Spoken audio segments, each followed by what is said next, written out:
to the Football for Kids podcast with me, Darren Rees. It's time for you lot, the Football for Kids listeners, to interview the brilliant Arsenal and Lioness player, Beth Mead. Thank you so much to every single one of you who sent your questions in. Over 200 questions came in overall, but I had to pick 10 of them. If your questions didn't make this episode, don't you worry. The questions which I received were all super, and there will be more episodes like this coming out in the future with a range of different players. Also, a couple of weeks ago, I asked you if you wanted to win the fantastic new book from Beth Mead. All you had to do was follow the podcast and then tell me how many times I said Beth or Beths in the episode which we did on her. The answer and the winners will be revealed after this Q&A. So, Beth Mead, thank you very much for joining the Football for Kids podcast. The kids have been sending in their questions by the hundreds, and there are some fantastic questions. I'm going to rattle through them. You'll hear the kids' questions, and then you can give your answers. And the first one is from Dill. Hi Beth, my name is Dill and I'm 9 years old. I play for Higham Park Rangers. My question for you is, who is the toughest defender you've ever played against? Good question. I get this question quite a lot, but I think people always sometimes know what my answer to this question is. Maybe they do, maybe they don't. But it's a person that I've had the chance and pleasure of playing with, but also playing against. Being a winger, I have to beat a lot of defenders sometimes to be pretty good in football. And the hardest one that I've probably played against is Lucy Bronze. She plays for England with me, so I'm very happy about that one. But I have to play against her sometimes. And yeah, sometimes I think I've beaten her and then she 2 seconds later is there nipping at my heels again. So Lucy Bronze is an absolute athlete and powerhouse, and she's very hard to beat as a defender. Thank you, Beth, and thank you, Dill, for a brilliant question. And the next one is from Jed. Hi Beth Mead, my name is Jed and I play for W Sports FC. I'd like to know how you found having to play with a boys team because there was no girls team, and were you proud when girls started playing because of you? Good question, Jed. Luckily, or not luckily, girls get the opportunity to play in a girls' team a lot more often now. Obviously, when I was younger, there was generally only boys' teams available. I really enjoyed playing with the boys. I think they helped me develop physically and mentally. But it's great to see that the girls can kind of do that on their own now. There's a lot more opportunities for the younger generation to be involved in football, but boy or girl, I think it's great to have a chance to play with both. So I know when I was younger, I enjoyed doing that. So hopefully you can, let some girls play with you sometimes too. Great stuff. And the next question comes from Freddie. Hi Beth, my name's Freddie and I play for Rising Stars in London. I have a question to ask you. As a striker, what's your toughest goalkeeper you've come up against in the box? Good question. I've actually never been asked this one before. I think, the toughest keeper. I've played against a few good keepers. I think Mary Earps is a very good keeper who plays for England and Manchester United. She saved some of my shots when I played for Arsenal, which is very frustrating. And I actually have played against the keeper. She plays for the Chilean women team.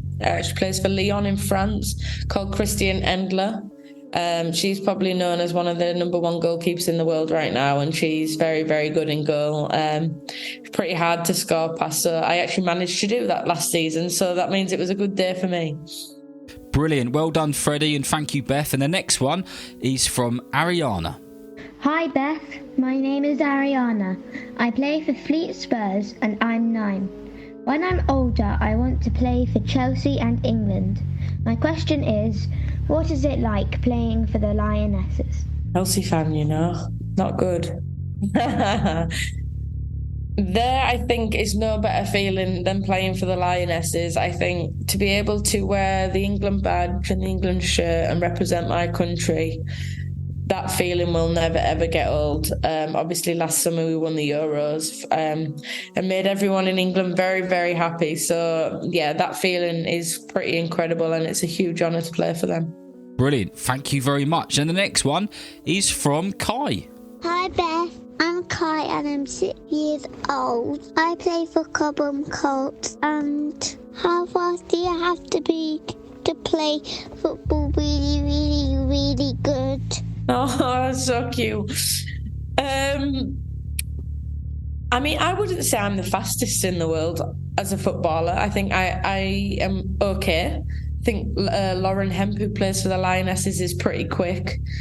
But I think you can use your skills very, very differently. So I think I'm a pretty good footballer, and I would say that I pass the ball and get it back quite a lot around the defenders instead of having to run past them, whereas Lauren Hemp just knocks it past them and runs very, very fast. So you can be a very good footballer being fast, but if you aren't so fast, you can also be a very good footballer by playing some very good football.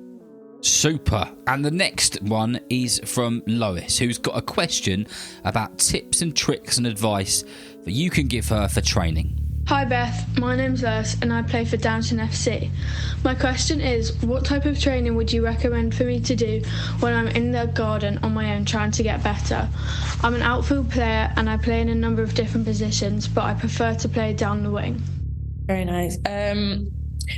I think the fact that you're playing a lot of different positions is great. I think being adaptable is one thing that a lot of coaches like, and it gives you a lot of opportunity to play in a lot of different positions. Obviously, the best one being wing. That's the one that I play. You get a chance to cross in lots of balls and, you know, hopefully score lots of goals. But I know this drill that I did in my back garden when I was younger, it sounds very, very simple, but I'm right-footed. That's my strongest foot. But I kicked a ball against a wall with my right and left foot for hours and hours and tried to make it become the normal so that my left foot could at least catch up my right foot a little bit. So it may sound simple, but with your weaker foot, if you can kick it against a wall and control it and a good pass in and out every time, then I think you're on your way. There you go. Super advice. Brilliant stuff. And the next one is from Noah. Hi Beth, I'm Noah and I live in Warwick. I'm 7 years old. I play for Central Ajax Knights. I would like to ask you, who is your favourite teammate and why? Thanks. Good luck on the World Cup. Thank you. I wish I was going. Good question. Do you know what? I love a lot of my teammates, both at Arsenal and England. I think my favourites could be at Arsenal. I am very close with a girl called Steph Catley who plays in defence. She's very good at picking me up when I'm down and being there for when I need some support. And I think my other one is Kim Little. Kim is very much an ultimate professional, and she makes me better every day and tests me at my ability every day. So fingers crossed, by her making me better, that makes me a better footballer. Right, and we've got another Noah, this time all the way from Australia. Wow, far away. Hi Beth, my name is Noah Kiley. I play for Adelaide FC down in Australia, and I'm just wondering, what is it like playing for the best club in England? I like Noah. Noah knows. I feel very, very honoured to play for Arsenal. You know, I have dreamt of playing for them for a long time. I got the opportunity to sign for them 6 years ago, and yeah, I think the club's great. It has great values. It has a very good footballing style. It has a very good team. And yeah, I love everything that Arsenal's about. So yeah, pretty incredible being able to wear the Arsenal badge every day when I go to work. The last couple of questions, the penultimate one is from Ruben. Hi Beth, I'm Ruben and I play for Leckhampton Rovers Football Club. I live in Cheltenham and my question is, why do football players slip even though they have studs on, and have any players from your team done it? I'm actually one of them players. So when I play football, I try to run really fast, really early. And sometimes if it's slippy on the pitch, then I'm going to slip over sometimes. And my coach sometimes goes, "Have you got the right footwear on?" And I'm like, "Yeah, I actually do. I've got my studs on." But sometimes you just can't help it. The pitch is a bit slippy and you slip over. But as long as you get back up and you're all right, that's the main thing. And the final question is a really good one and a relevant one. And it's from Samuel. Hi Beth, my name is Samuel and I play for Molesey Juniors. I'm 8 years old and my question is, what is it like to get an injury that means you can't play when you really want to play? And how do you stay motivated during that period? Bye! Very cute. Very relevant too.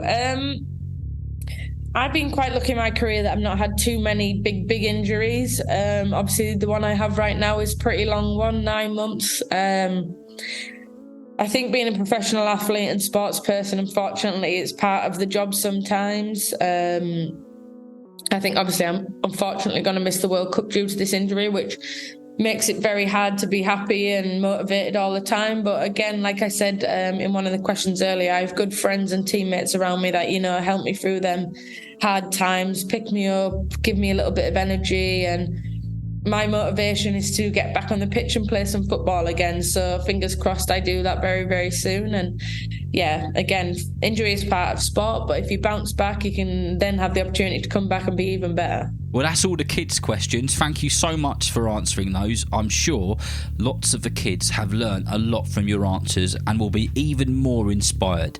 Now, I've got one final question for you, and that is, what can the kids expect to learn and get from your book?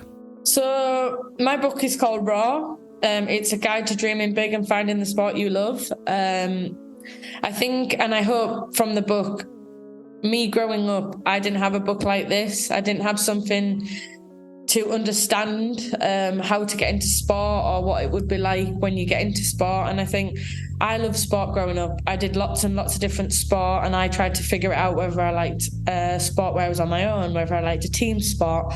And I did, cricket, hockey, athletics, netball, all of them, and tried to see if my skill set that fit with them and how much I enjoyed them and what I did. And my close call was between hockey and football. I think when I stood on a football pitch, I felt so much more love and enjoyment when I played football, and I think how I played was probably a little bit better than my hockey ability, but that took me some working out. I think my book's got a lot of tips and tricks in there, to try and help the younger generation like yourselves. It's got activities and questions in there, so maybe asks you questions that you've maybe not even thought about yourself yet, and gets you thinking about different things. But it's quite an easy read. It's got good animations in there, and hopefully it's one that they can dip in and out of and go back to when they feel the need to. So fingers crossed that's what they can kind of get out of this book, Raw. Well, Beth Mead, thank you so much for your time today. Thank you for answering all of the Football for Kids questions. You've given some super answers.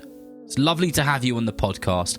And for everybody listening, if you want to read Beth's book, which I'm telling you is absolutely fantastic, you can get it on Amazon, WH Smith's, Waterstones and lots of other places. I've stuck the links for those 3 places in the description. Right, now that's done, it's time to reveal the competition winners. The answer was 30. I said Beth or Beth's 30 times. I've listened to it twice and I got the same answer, and then I went back and checked the script from when I made the episode, and it was definitely 30. Well done to everybody who got the answer right, and thank you to every single one of you who entered the competition, regardless if you got it right or wrong. I've picked 5 of you at random who said 30, and if your name is read out, please ask an adult to send an email to footballforkidspodcast@gmail.com with your address, and I'll get those posted out to you in the next couple of weeks. The first one who I've picked who got it right was Nathaniel, and hopefully I can get your surname right, Nathaniel, Swarthout. I've probably got that really wrong. Nathaniel Swarthout. Jed was another one who got it right. That's the same Jed who was the question asker. Well done, Jed. Fred Morgan from London. Well done, Fred. You won yourself a book. Gabriella Templeton. Well done. You got 30 as well. And Tabitha Rystock. Well done to you. You lot are the 5 lucky winners of the fantastic Beth Mead Raw book. If you didn't win and you do want to get it, please do go and get it from the links in the description of the podcast. I hope that you've enjoyed listening to Beth Mead and all of her wonderful answers. So remember, if you know somebody who loves football just as much as you do, then please tell them about Football for Kids. Whether you're playing football soon, watching it on the telly or pitch side, I hope that you enjoy the game. See you next time.